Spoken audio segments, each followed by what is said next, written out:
Welcome to our show. This is Zain Khan. Today the topic of our show is the cell, evidence of a mind or a miraculous accident. Today the guest of our show is Fazal Rana. He writes and speaks extensively about evidence for creation emerging from biochemistry, genetics, human origins, and synthetic biology. Welcome to our show, Fazal Rana. This is Zain Khan. It's a pleasure to have you on our show. Thank you so much for having me. It's a pleasure, too, to be with you as well. Let's get to the first question, Mr. Rana. What is your position on how life began? I'm of the opinion that the origin of life, as well as the design of life, requires the work of a creator. That is, it looks to me as if when you examine the very nature of biochemical systems, the fingerprint for a creator is evident in the structure and the function of those molecules. Mr. Rana, non-religious scientists believe mechanics of the cell are simply explained through Darwinian evolution. Do you disagree, and why? Yes, I actually disagree with that statement. I do not think that mechanism can explain the origin of life and the design and the very nature of biochemical systems. And I will point out that the origin of life research discipline became a formal scientific endeavor in 1953 when Stanley Miller did his famous Miller-Urey experiment. And over the last 63 years, there's been zero progress in understanding how life originates through chemical evolution. And in fact, there's a new area in biology called synthetic biology, where the goal is to create artificial cells from simple molecules. And there's been some interesting progress towards that end.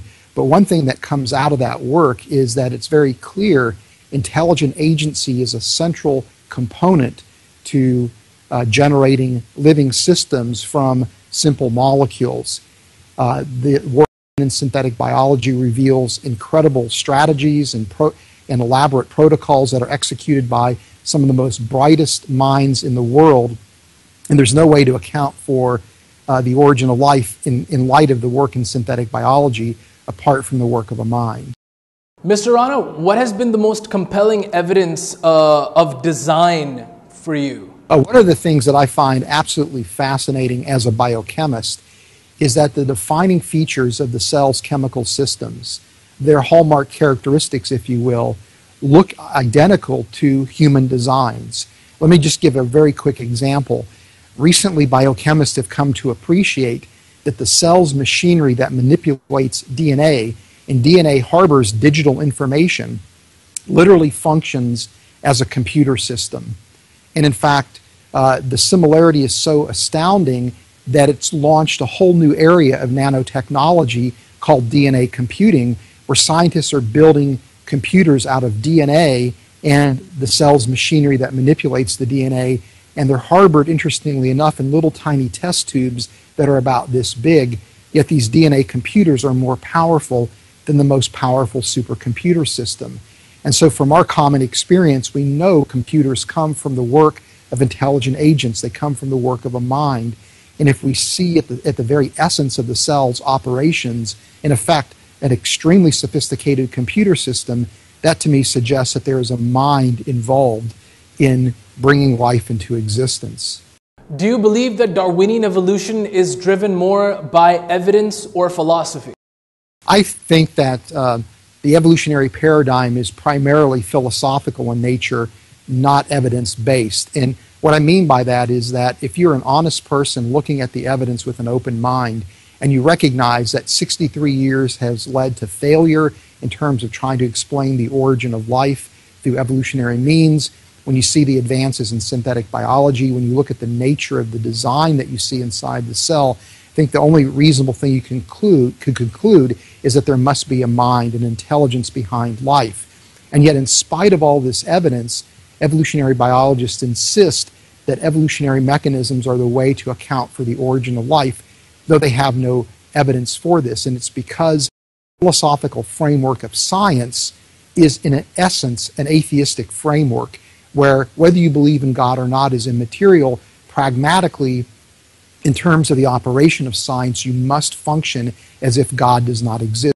You must propose solely mechanistic explanations. And it's for that reason, I think, that the evolutionary paradigm is largely undergirded by philosophical considerations, not the evidence at hand.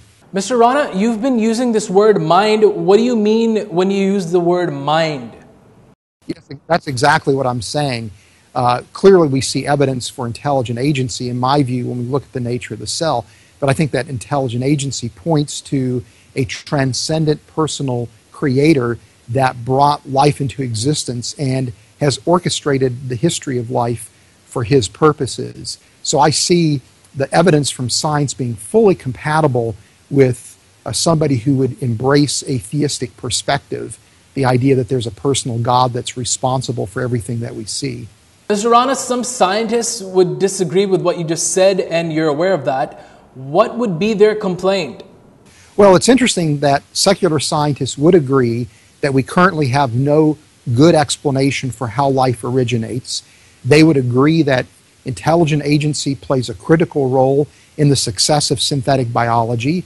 They would also agree that when you look at biochemical systems, they appear to be designed. They just simply are reluctant to make that final step that's more theological or philosophical in nature to the notion that life's origin is responsible and due to the activity of a creator's handiwork. And part of their problem here is the constraints of the scientific process, where they would argue the only explanation that's allowed is a mechanistic explanation. But when you take that stance, science no longer becomes an enterprise where we're looking to discover truth. What science becomes is a game where we're looking for mechanistic explanations regardless of what the evidence really indicates. Thank you so much, Fazal Rana, for being on our show. It was a pleasure having you. Thank you for having me. This was Fazal Rana, a scientist biochemist, discussing the cell, evidence for design or a miraculous accident. Until the next episode, this is Zain Khan. Take care and goodbye.